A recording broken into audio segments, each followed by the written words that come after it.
The Hearing, a legal podcast from Thomson Reuters.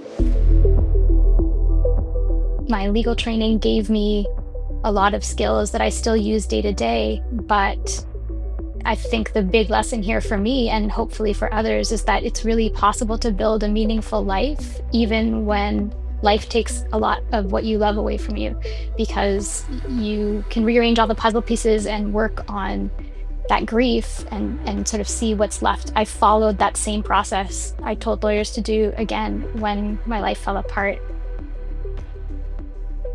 Hello, and welcome back to The Hearing. This is Janelle Wrigley. I'm your host for this week's episode, in which I spoke to Jodi Ettenberg. Jodi is a former lawyer and an award-winning writer and public speaker and photographer. She is also the founder of the website Legal Nomads. And the reason we initially wanted to have Jodi on the podcast was to talk about her experience of leaving a successful legal career and going to do something completely different, which in her case was becoming a food and travel writer for about a decade. And she does have very practical, thoughtful advice that we talk about. It's also on her website. For anyone who has found themselves at a crossroads in their legal career, or anyone who is wondering if it might be time to do something different other than practicing law. But as it turns out, Jodi's story goes far beyond that as well, because in 2017, a spinal CSF leak left Jodi disabled, and she is now an influential health advocate. If you're wondering what a spinal CSF leak is, it's not something I was familiar with myself either.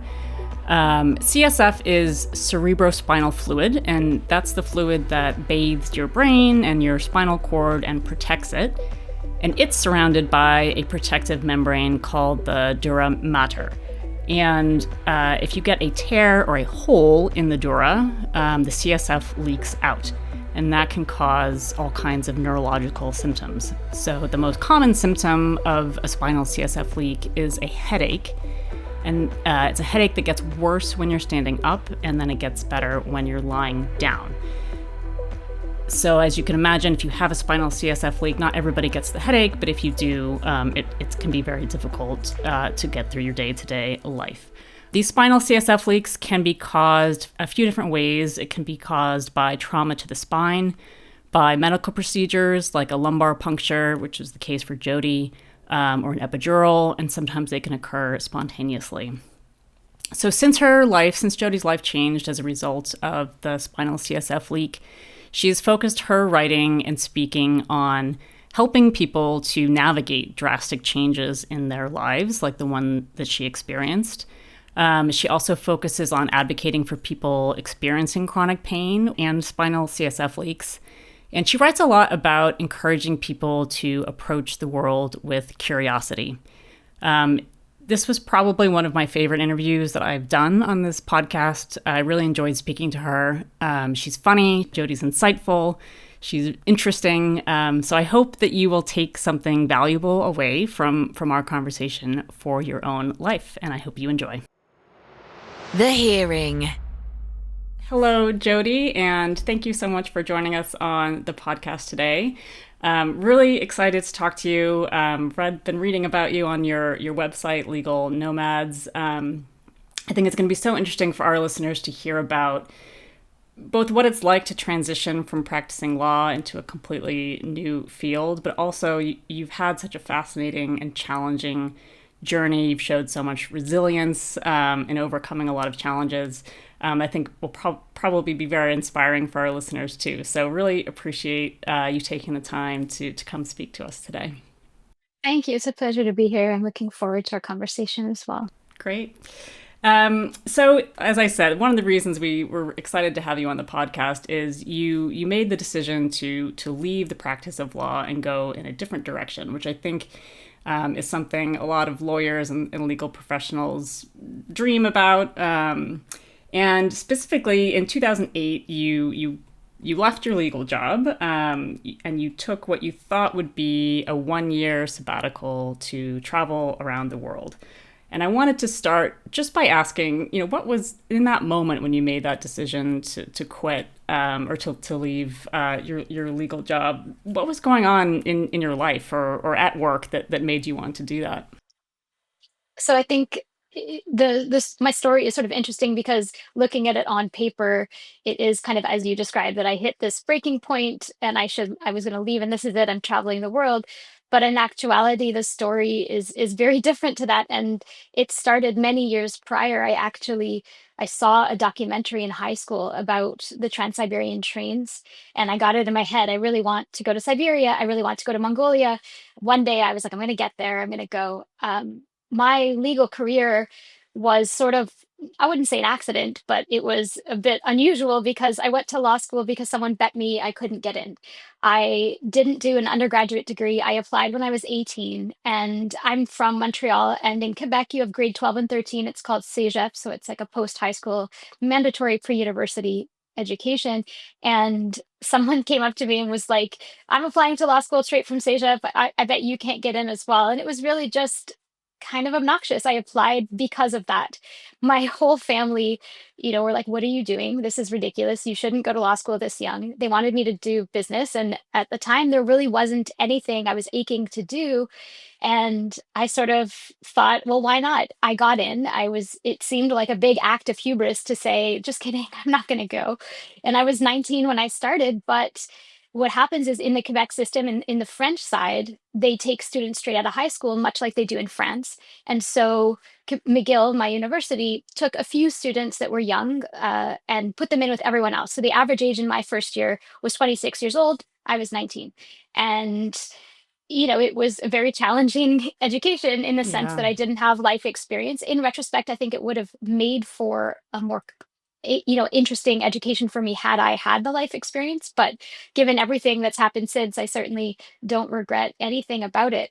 So when I went to work as a lawyer in private practice, already it was sort of an interesting life experiment for me in a way, but it wasn't ever my big goal. And I Right. was my first year as a lawyer in New York City, I billed 3,000 hours. As my first year. It was just a really heavy experience. It was an abysmal sort of hourly billing rate time. And I I always wanted to do more with my life than being a lawyer because it was never what I wanted to do. I thought it would be an excellent education that set me up for something else potentially, or a different type of law where I felt like I was helping people more than doing corporate work. Not that there's anything wrong with corporate work, but for me personally, it wasn't where I wanted to be. So basically, at that time in 2008, it was just a matter of I had saved up money enough that I could travel the world for a year, which is what I really wanted to do at that point. The Trans Siberian train trip was a part of that experience. And I thought, okay, I've saved enough to make it a longer trip than just Siberia. And at this point, I've been an attorney for 6 years. Some life decisions are going to have to be made. I'll go and I'll come back and hopefully switch into a different practice of law and do something a little different than what I was doing. And as you know, as we'll get into, that isn't what happened, but it started many, many years before my practice. And I Yeah. think because it wasn't the profession that I was like aching to do, Yeah. uh, it was an easier decision than maybe others as well. Yeah. Although I imagine that even though you had a somewhat unusual path starting much younger, certainly than most lawyers in the US, I imagine that probably resonates with a lot of listeners. I think lots of people end up going to law school or end up in law either because they're trying to prove something to themselves or to others, or they're not quite sure what to do. And then you've talked about, and I completely agree, that once you're kind of on a track, you go to law school, it's not like, oh, there's so many different paths you can follow, even though there are. I always felt like I was on a railroad track. Like you go to Yeah. law school and all of a sudden you think you're going to do one thing, but you're just very much, it's very easy to get, on that track towards corporate law, towards big law firms and things like that. So I think that probably, I think a lot of people listening would think, yeah, that sounds somewhat familiar to suddenly find yourself doing something you didn't quite expect. So you initially planned, it sounds like you initially planned the Trans-Siberian adventure, and then it broadened a little bit from there. So at what point did you realize, actually, I'm not going back to practicing law?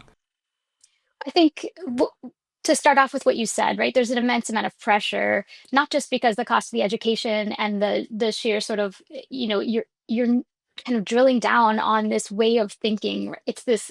There is an intellectual curiosity about being a lawyer that I found really compelling. The work itself was really interesting, even if it wasn't, what I thought I wanted to do forever.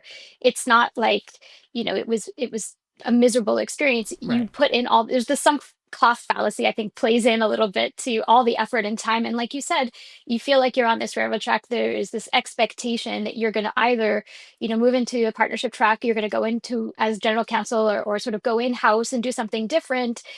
And you're in this bubble, Mm-hmm. of that profession. And I think technology has changed this somewhat and given other ways of approaching the track that exists. But especially in 2008, there was just this, when I gave notice, my firm was like, "Well, you didn't even give us a chance to counter." Mm. And I was like, "You can't counter this. I'm traveling the world." They were just like, "What? What do you mean? This makes no sense." Right. You're So like, there's nothing you I can think, offer me that will yeah, I was like, compare to "Good what I'm luck." dreaming of right now. But it was just such an unexpected thing. And again, that has changed. There's a lot, there's sort of an explosion of, with technology, digital nomads and remote work, and even the legal field, as rigid as it is historically, there are some cracks in that in terms of Mm-hmm. what is possible these days. But, you know, to go back to the question about what happened, first of all, I started my website for my mom and my clients. My clients, who were lovely, were like, "This sounds awesome. How could we follow along?" And I actually left with an opposing counsel from one of the last deals I worked on, and she wanted to travel the world as well. And she was the S in Legal Nomads, and we Ah. we went for a year. But what happened is she did what she was supposed to do, what we both said we would do. She went back to being a lawyer after a year and has had a great career in doing different types of law since. In my case, I basically realized that, number one, my budget that I had put together was different than reality. Like, I got to Southeast Asia, I realized it was costing a lot less, and I could probably stretch the sort of, I said I would spend this much in the year, and I had more to go. And I was like, well, maybe I'll just keep going for a bit. And what happened is, once she went back and I kept writing, I started getting these incredible opportunities that came my way. I was asked to speak about the life choice I made to quit my job as a lawyer and travel. And at the time, it was more more novel than it is now. And I was getting comments from people on my blog, which really surprised me because, again, I had no clue that a travel blogger existed. There were probably 12 of us at the time hanging A out in lot Chiang more Mai, and it now. was a very small field. Exactly. Yeah. And I was just like, who are these people and why are they reading? How did they find this? But it basically led to these amazing opportunities, to do public speaking, about the neuroscience of storytelling, about building community, and articles about my website, press. And I was asked to do freelance work for incredible publications like National Geographic and The Guardian and others. And this all came through my website contact form. I didn't pitch any of it. And I Wow. think it sounds lackadaisical, and I'm not trying to be like, "Oh, look at me, everything came my way." But it really genuinely happened almost as accidentally as going to law school did. And I just was grateful for the opportunities that came my way and said yes to the ones that felt like they worked. And I think, when you make big life decisions like that, there's no real way to know if they're right for you, right? The sort of heaviness you feel when you're facing down the barrel of decisions like that, it's just a natural physiological response to that pressure. And as a lawyer, we're very familiar with pressure and sort of eking outside the norm of what's acceptable in the field. It's something that ends up adding way more pressure than maybe other fields. No, certainly there's others like the legal field where it is pressure filled. But I think, y- people ask me all the time, like, how'd you know it was the right thing to do? And there is no right. There is no right. There was no correct day that, like, a light bulb went off and I was like, "La, this was correct." It was more, I everything that happened that felt like this was exciting, I said yes to. Every day that I wasn't at my desk, I felt like I was living a life that I was excited to lead. And, my family at first were like, "What are you doing? Please go back to the job we didn't want you to have in the first place." But that was stable to them. They're like, "Wait, no, we were just kidding when we said don't go to law school." To them, they were like, "This is sheer uncertainty." But life is really uncertain. And if you look at things in this binary way, like there's a right and a wrong, and life is all about the grace. And I learned the hard way that the uncertainty also exists with health in the body, and that can change overnight too.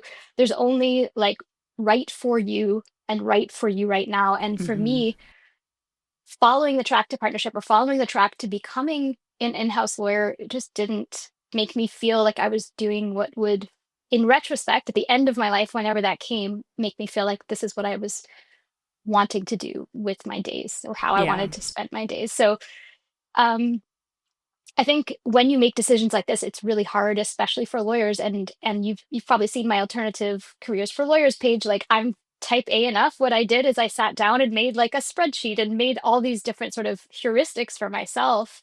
But honestly, they've been really helpful. It's like what did I want my life to look like daily? And Right. the joy that I felt experiencing the world through food, building this business that suddenly was sustaining me financially unexpectedly. I Hmm. was just so I was so grateful for it, and that gratitude really compelled me to keep going in the experience that I was having. Yeah. Did you have any shift in kind of your sense of identity? I don't know how much some lawyers have their kind of sense of self is very much tied to their jobs, either because they spend so much time on it, you spend so much time going to school for it. Did that shift from, when people ask you what you do and you say, oh, I'm a lawyer, to, I'm a travel writer, or I'm a food writer, photographer? Was that strange, or did it feel fairly seamless for you?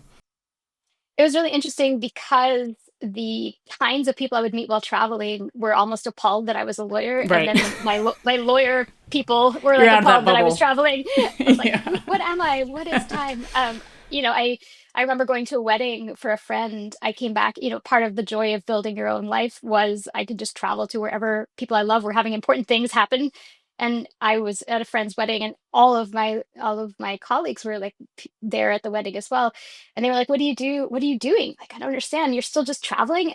You're still on vacation." And I was like, "No, this is my vacation. That's my life." I started saying, I eat soup for a living. That was my answer. I eat soup for a living because I honestly just didn't know how to characterize what Yeah. I was doing at the time. I think it was a shift, and when there is a change in identity, I think it takes a lot of sort of masticating over what that means to you. I mean, part of the experience of losing my mobility and losing the life that I had built, that I know we'll probably chat about, that is like a second identity shift Hmm. of like, who am I if I don't do the things that I thought were me before? I think for me, because I never fully identified with being a lawyer as my purpose, so to Right. speak, it was an easier shift. But I honestly, what the joy of experiencing, the joy of learning really was what drove me no matter what. Like I went to law school so young and dove into the knowledge because I found it so intellectually fascinating. That mindset can take you anywhere. That curiosity can take you anywhere. And in the end, I think it made it easier for me. But other lawyers I've spoken with have said sort of similarly that they struggled. They have that gray zone where they're like, what do I do? How do I explain to people what I do Right. when I was so used to just being like, I'm this, Yep. That but was life my is more than experience. that, right? Yeah, exactly. I mean, it's interesting that you said that other lawyers have said that as well. Even for me, I was a lawyer, and then I quit my job and moved to Istanbul. So some of what you're saying Awesome. resonates to me for a couple of years. But when I came back, and started working here at Thomson Reuters, it's a legal adjacent job. But I had that experience myself of, well, how do I? It was so easy to say I'm a lawyer before, and now it's a bit more complicated to kind of explain what you do. And It is. it is interesting how I like what you said about depending on who you're talking to, because I think when you're practicing law, you can be in that bubble where just everybody around you is a lawyer and it's all very easily understood. But once you get out of it, you realize, what you do for a living doesn't need to define you necessarily in that way. And life is a lesson in what ifs, right? Like life is really, you just never know what may happen. And that doesn't mean everyone should just, do something radical and drastic and, just say, I'm leaving right now without planning. Like I planned, I have a lot of advice to lawyers, who want to quit because I sat down and sort of made this system for myself that actually worked for me again when my life changed the second time. But, you know, if I hadn't followed my own thoughts on this and I stayed as a lawyer and my health picture changed drastically, I would have had profound regrets. Right. The one thing I can say about the decade that I spent traveling the world was that I was able to live this decadent life that I just created myself. And, had I just stayed in a job I didn't feel was really me, I wouldn't have potentially ever had that experience. I wouldn't have been able to say, I'll travel when I retire, because what I know about myself genetically now is that that's unlikely to have ever been possible. And Mm. I mean, while I'm not, again, saying for everyone to just make these decisions out of nowhere, it is not necessarily a guarantee that you'll be able to do things later Right. in life. You just never know. As you mentioned, you do have this very useful framework on the Legal Nomads website. I encourage anybody who's thinking through these issues to check it out as a way to kind of organize your thoughts. But for those listening, I mean, if you could give advice to lawyers who are feeling stuck or feeling like maybe being a lawyer is not for them, and aren't sure how to think about leaving the path that they're on, can you sort of encapsulate some advice for them? Sure, I can. I think that it's important to look at the building blocks of what the life you want entails, right? I knew whatever I wanted in my life, I wanted it to involve food. I wanted it to involve as much learning as possible. I wanted it to involve subsuming myself in other places and not just transiently seeing them, but really thinking about the perspective that experiencing different things affords to you. So I tell people to make lists of like love it and leave it lists. What do you love about your job?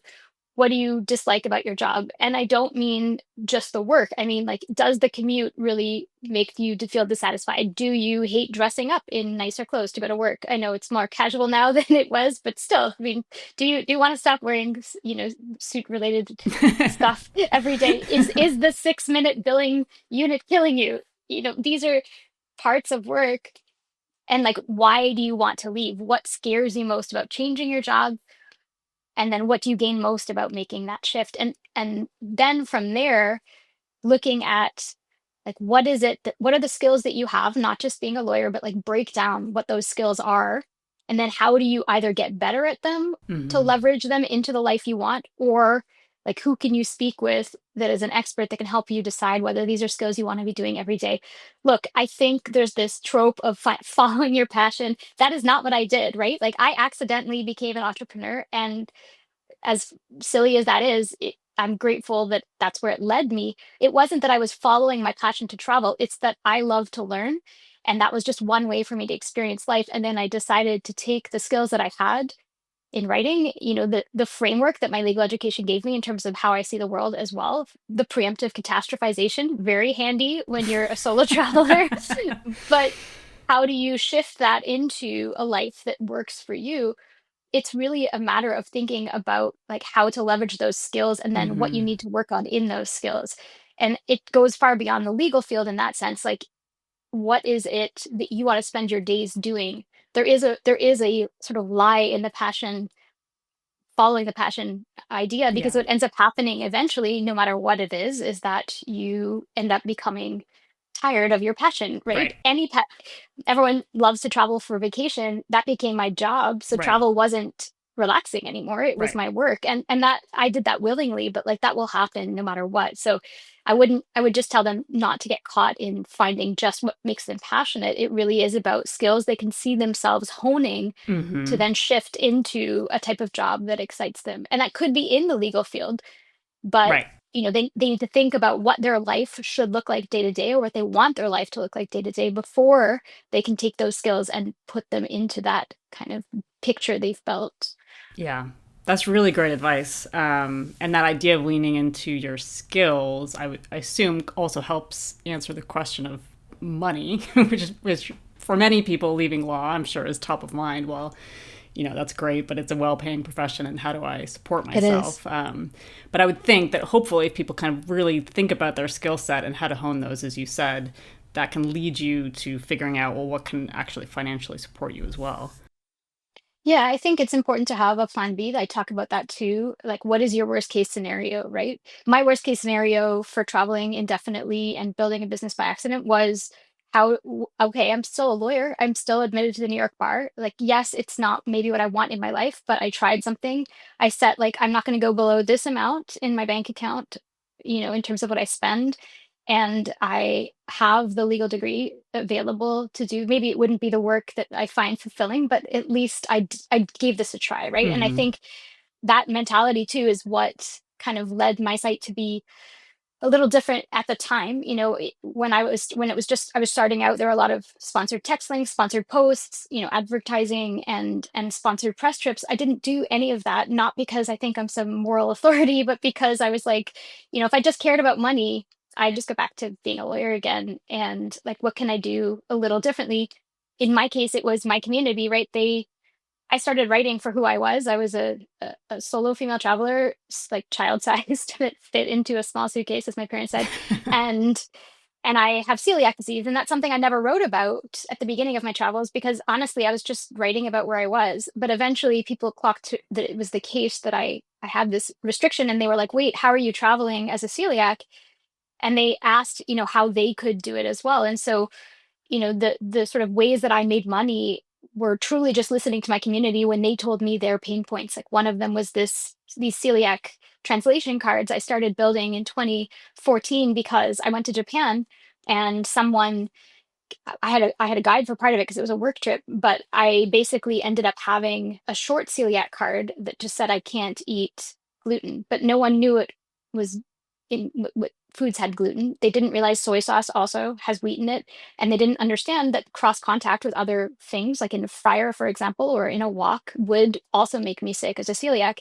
And I was like, I can't be the only one. And I built this translation card and sent a reader out and was like, try this, tell me how it works. And she got refused edamame at a restaurant where it's just boiled edamame. Usually there's no wheat whatsoever, but they were boiling it in the water from the udon noodles. And the card was specific enough that they had to like run outside, find someone who spoke English to tell her. She was like, I don't understand, it's edamame.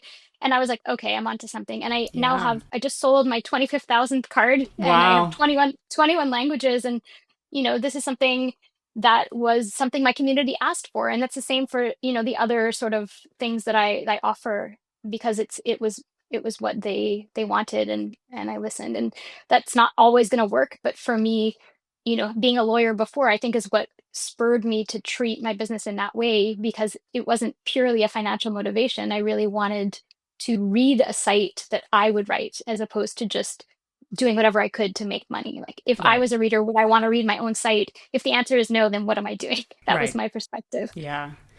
Good for you. What a gift to people that are traveling with celiac disease to be able to have a resource like that.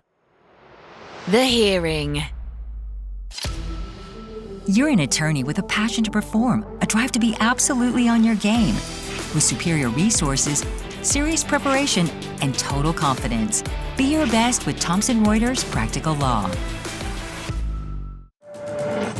As allegiances are tested. You're gambling with World War III. And regimes fall. Fighters and civilians continue to stream in from other parts of Syria. No matter where the story is, Reuters World News podcast is there. We make sense of the news shaping our world and give you everything you need to know in a 10-minute podcast every weekday. I'm your host, Kim Vanell. Listen and follow wherever you get your podcasts.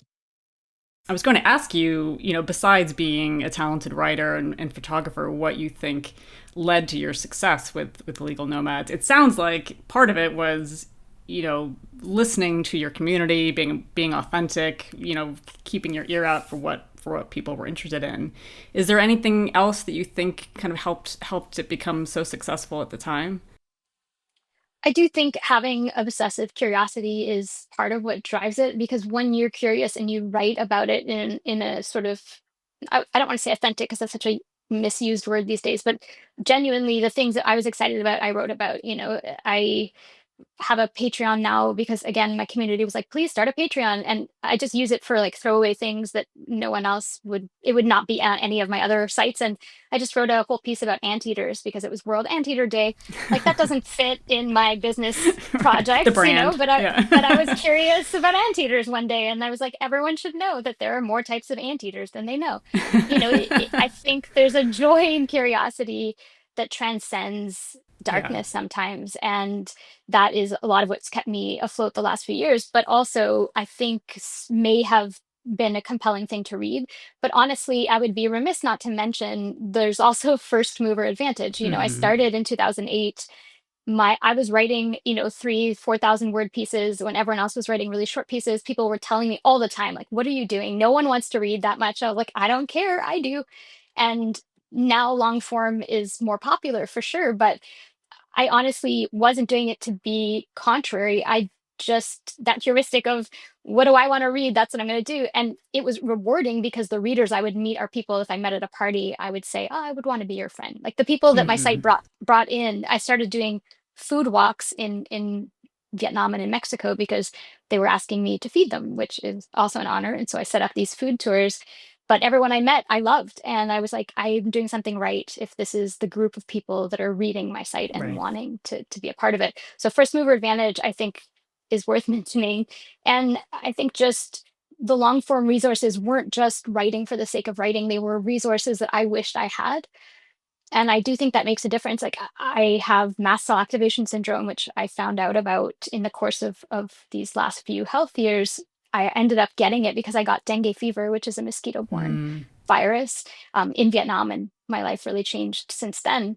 And that was in 2013, and it took me forever to be diagnosed and to figure out what was wrong. My health just getting worse and worse, and there was nothing out there that I felt was a compelling resource. And so I have, like, granted, this is a little obnoxious, but I have a 20,000 word resource page on my personal site, the jodiettenberg.com site, that I just laid everything out in because I wished I had this when I was searching. And I think that's how I treated the resources I built with celiac stuff as well. Like at the time, there were no posts saying, like, here's the foods that are safe, here's the foods that are unsafe.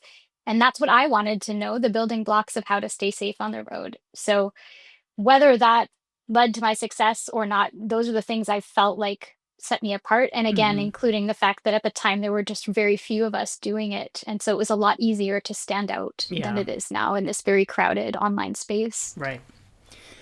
So you traveled and you wrote about all of these things, I think, for nearly a decade before, and we'll talk about the turn that your life took in 2017.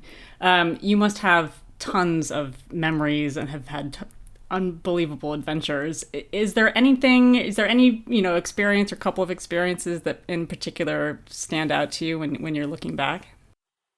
I think, first of all, the Trans-Siberian trains and into Mongolia were incredible. That kind of thing, you put a lot of pressure on something when you plan for it for so many years. I'm 46 now. I was like in high school when I saw the documentary. That's a lot of years to be dreaming of it before I went. And it really was just a stupendously fascinating experience to spend all that time, especially in Mongolia, out in the desert and learning about how people live their lives differently. And I think I remember I still had my BlackBerry at the time. And for just a few months when I first left, and I was like in the middle of the Gobi Desert and it had like full bars of service. I sent my mom a photo of a yurt and she was like, "Where are you?" But the otherworldliness of that, of just being somewhere so different and soaking in anything people wanted to tell me about. I think, the times that I slowed down and really got to learn more about a place instead of transiently visiting, like that first year was around the world trip in the sense I was moving a lot faster. But once I got to Southeast Asia, I ended up renting, a room somewhere and staying in places and basically choosing where I wanted to live based on where I wanted to eat. And that was the case for most of the last years of my life doing so. Living in Vietnam, living in Thailand, living in Mexico and Oaxaca in the south. I chose those places because of the food. As a celiac, there were places that I could eat, especially Vietnam. In southern Vietnam, they don't use much soy sauce. There's a lot of fish sauce, a lot of rice noodles. It was just an incredibly humbling experience to build something that other people enjoyed and that allowed me to keep learning every single day. It was just a profound joy of it all. And I think when I think back to all of that time, it's just, I feel so lucky that every day felt like that. Every day was not a chore. I woke up and I was just like excited to figure out what I would put into my mouth hole that day. What would I do that day? And just meeting really, really fascinating. People, Yeah. whether locals or other people traveling, everyone's stories, you just don't know until you sit down and really ask them questions. Yeah. And I loved what it taught me about humanity. Very cool. You're making me want to get on a plane and go travel, but I'll have to get my wish list together. As we've been alluding to a couple times, in 2017, you had a routine medical procedure that left, or you had a medical procedure that left you with a chronic spinal CSF leak. Can you just walk us through sort of what happened? Sure. So you were right. It is a routine procedure. It was a lumbar puncture, and that is considered routine. There are many, many things I wish I knew then that I know now that I didn't, and then sort of like a confluence of things that set us up to be the disaster that it was. It was incredibly painful. The local anesthetic didn't work at all, which I now know is a genetic issue with me that I hadn't realized, because the only other time I had had a local anesthetic was for my wisdom teeth as an 18-year-old, and that also was terrible. But I didn't think to connect the two. Right. It took forever, multiple attempts, and I don't talk about this part often, but to make it even worse, when I got back from the hospital that night from the ER, that place that I was cat sitting for, and that's why I was where I was cat sitting for a friend, that the apartment had been burgled while I was in the ER, and it was just the darkest Oh my of nights. God. Yeah, it was terrible. I was up, I was with the police till like 3 in the morning, and at the time I all I had read about this procedure was that it was just routine, and I started to feel something was very, very wrong very quickly. I've talked about it as feeling like I've been zipped up into someone else's skin, like nothing feels right in your body, in your nervous system. I went to try and get treated for it. There's something they do as after conservative treatment doesn't work, and conservative treatment is just lie down basically, and drink a lot of fluids.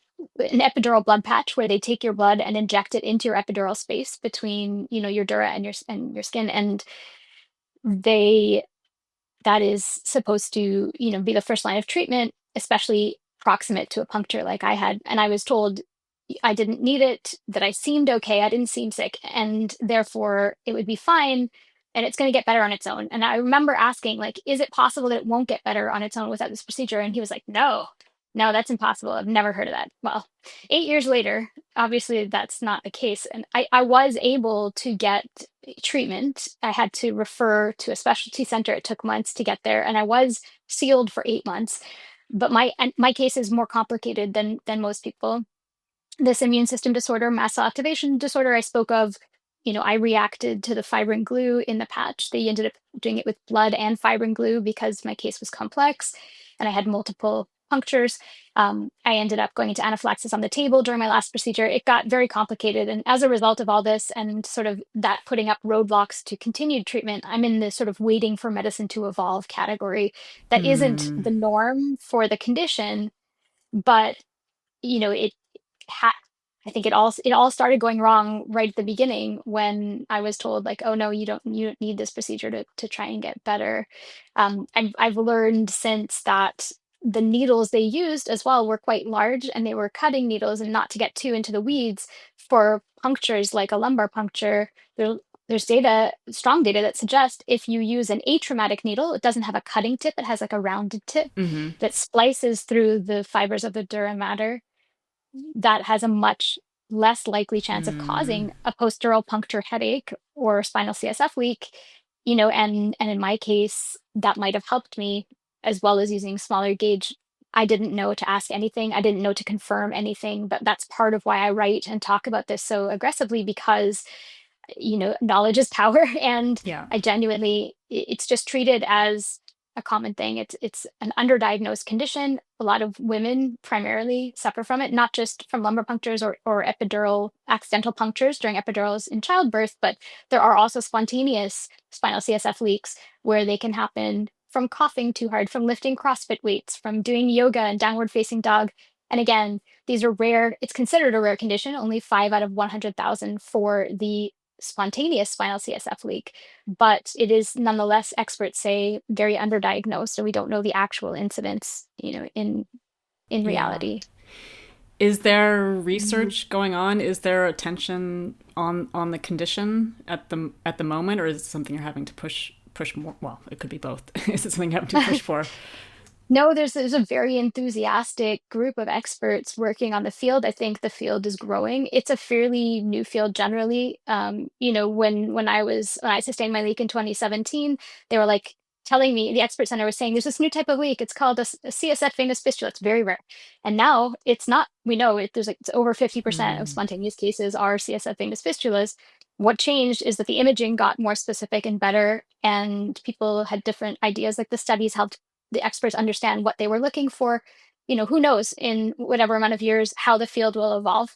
But there's nothing in a specialty sense. I'm not pushing for anything. I'm just part of the wave of advocacy and research. And I've been honored to be asked to participate in research studies. I published a paper last year, and the experts are pushing research forward in many ways. The bigger issue is at the sort of primary care, emergency care, and even sometimes neurology levels.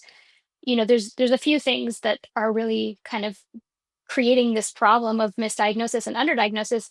I mean, first of all, people talk about it as it's a headache. Like the primary symptom you see, it's even in the name of the post-puncture leak that I had, a post-dural puncture headache. It's so much more than a headache. I find that profoundly reductive as a term, because it's a terrifying and disorienting and grief-filled experience to have this, because you can't stand up. Your brain is lacking in spinal fluid to support it and cushion it. And there's all these downstream neurologic effects for that. Like it affects your vision. It makes you nauseous. People have ataxia. I have tremendous nerve pain all the way down my body and spine. It tractions my cranial nerves because it's pulling downward with that pressure. It's catastrophically disabling. And then you see literature, I see posts all the time like, it's just a headache. It's so much more than that. So I think calling it a headache, being an invisible illness, I look, whatever normal is, I look normal. I'm not bleeding out of some Right. orifice that would suggest that something's very wrong.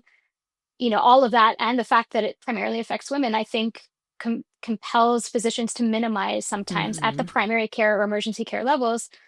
Even me being told it's not severe enough for you to get a treatment, even though I felt like I was having this out of body, terrible, disorienting experience. So, there's I wish clinicians on those primary levels were able to refer more quickly, believe patients more readily. And I know this certainly isn't limited to spinal CSF leak. Right. There are many conditions where patients being disbelieved is a huge problem, but Yeah. they're shunted to migraine. They're told that they have anxiety or stress instead of the actual condition. And then there's the care process and navigating that Byzantine insurance process to try and get specialty care, especially these days. It's a very dense set of problems, but I think education at the primary level hopefully is something that will help. Yeah. I was going to say move the needle, probably need a different expression for that, but help The move dark things humor along. of Yeah, I know it never goes away. Morbid humor, yeah. not morbidity. Morbid humor is something Yeah. that helps keep me going. But yeah, I don't want to take up too much time on this legal podcast about it, but I do think it's important for people to understand that, number one, it's more than just a headache, and number two, that there really is this disconnect between specialty care with their genuine, incredible enthusiasm for finding solutions for patients, and the sort of primary care level where there's this knowledge gap. Yeah, no, I think that's important and important for people to learn about. And it's also just in your specific case about your own resiliency. I mean, you had built this whole wonderful career around travel and adventure, and now you're facing this this disabling condition. How did you manage that? Especially probably in the early days when you were kind of adjusting to how your life was going to change.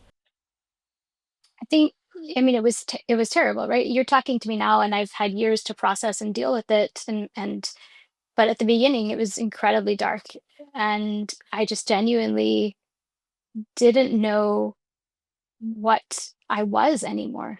Like I had already done one big career shift, and then now at the beginning, it was okay, maybe this is temporary, I'll get back. And then at the specialty center, they were like, no, there's probably not going to be travel like this for you in the future, even if you do get sealed, because you have all these other genetic conditions I didn't know about at the time. I did then. I didn't know about initially that lead to more complicated outcomes. So brief therapy was number one. It is toxic positivity online tells us just reframe, be positive. You can't just be positive without processing your pain and your anger and your grief first, because you're just skipping over a very important part. Yeah. And then it's just going to gather. It's like shoving so much under the rug. Eventually you're just going to trip over the bump that you put there. I think that therapy, having connection and community, my own community was incredible in terms of their support. I never expected them to stay with me. I genuinely thought, like, I write about travel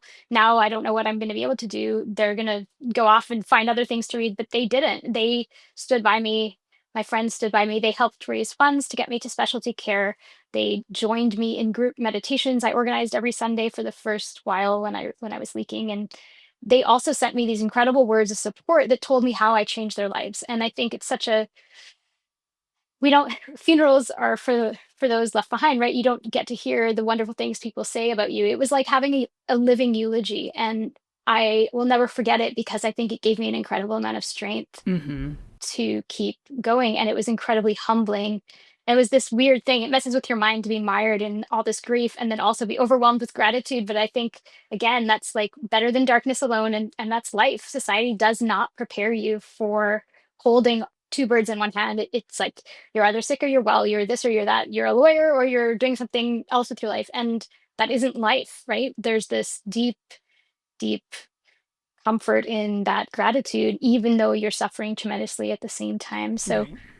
I think my legal training gave me a lot of skills that I still use day to day. But I think the big lesson here for me and hopefully for others is that it's really possible to build a meaningful life, even when life takes a lot of what you love away from you, because you can rearrange all the puzzle pieces and work on that grief and sort of see what's left. I followed that same process I told lawyers to do again when my life fell apart. And ultimately, even if it feels like there's nothing left, I didn't know what my worth was as a person because all the things I identified as were no longer possible. Right. But the building blocks of who I am are still there. And that's the same for everyone who's changing careers. It's just a matter of figuring out what you do with those blocks. Right.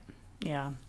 That's a good segue into kind of the closing questions that I wanted to ask you today. One is just, for someone listening, who may be at a crossroads of some kind. So whether it's about their lawyer thinking about leaving the profession, somebody who's dealing with a health crisis or chronic health issue, or just feeling uncertain. And is there one thing you'd want them to hear that you could tell them? I think there's two things. If fair. I may so, No be so problem. bold, short-winded, I am not. First of all, I think it's that they're not alone, right? There's in these crossroads type times that heaviness I referred to earlier. It's this density that feels profoundly isolating, and I felt profoundly isolated with a condition that physically isolated me from everyone. I can't leave my house. I get a few hours of standing time a day with a heavily accommodated environment, where my whole apartment is set up for my leak. It's not a normal life, but yet I still don't feel alone because the community that I have supports me. Even if you don't have a community like mine, everywhere in the world, there's somebody trying to make a tough decision and be at a crossroads. And I think it's really important to remind yourself when you're mired in the indecision that it isn't this uniquely isolating experience. If there's somewhere that you can reach out to someone going through a similar thing, remembering that you're not alone really does kind of grease the wheels, so to speak, about making those decisions. Mm-hmm. And the second thing is, like, you can't unboil an egg. And I really think of going to law school like boiling an egg into a hard boiled egg. Like, your brain is not the same brain after you go through a legal education, even if you don't practice. You know, we talked about sunk cost fallacy before, but ultimately those skills are really not to be minimized. They're there. They change the way you think. They change the way you see the world. Self-flagellating about this decision is not helpful. We do it. We all do it. We're all human. But I think remembering that even if you can't see where those skills come in handy now, in retrospect, it may surprise you. And that's something that's important to keep in mind. Yeah, absolutely. So your life has changed drastically more than once. And I wanted to close just by asking you, ultimately, what is it that's kept you moving forward and kept you hopeful, when things have felt drastic or like they might be too much to bear? I think curiosity, is that thread for me that has kept me going, because there's always questions to ask. For me personally, my medical situation being so dense and physically so exhaustingly painful that, we're doing this podcast, I'll have to rest for the rest of the day and in the dark, because the pain of speaking for this long, it's like stuff that people don't have to think about in terms of their own lives. But keeping me curious about and learning about the research has really helped kind of keep me going, because it's given me an intellectual pursuit in the process of this tragedy. I was asked to join the board of directors of the Spinal CSF League Foundation in the States, and being able to get involved in trying to affect policy, in trying to contribute to research, in helping patients feel supported, that really goes a long way. I think for me, therapy, I mean, as I mentioned it before, but I definitely want to make mention again that I think it's important for people to think about how realistic it is to make big life changes, without actually being in a place where they can receive them and process them properly. It's not everyone that can access therapy, but for those who can, I think it makes a big difference. For me, it's really helped me do grief therapy specifically, and then just the community aspect, not just the leak community, but my own community, people telling me that the cards have helped them, that, what I have written has supported them in some way. It's a two-way street, that connection thing. It's not just that I feel supported, it's that I've somehow managed to keep supporting others, even from bed. And if my pain helps someone else feel less isolated in their life, then I feel like I'm doing something right. I just wanted to say thank you so much. I think this was a really wonderful conversation. I learned a lot, not only about chronic spinal CSF leaks, but just such an interesting journey. You have so much great advice for really anybody at a crossroads. And I know it takes something out of you to be able to join a podcast. So really appreciate you making the time to speak to us. The Hearing.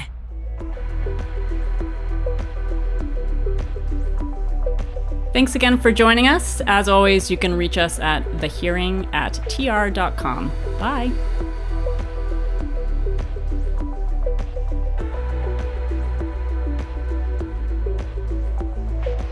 The Hearing, a legal podcast from Thomson Reuters. To find out more, go to tr.com/The Hearing or subscribe via iTunes, Spotify, or wherever you get your podcasts.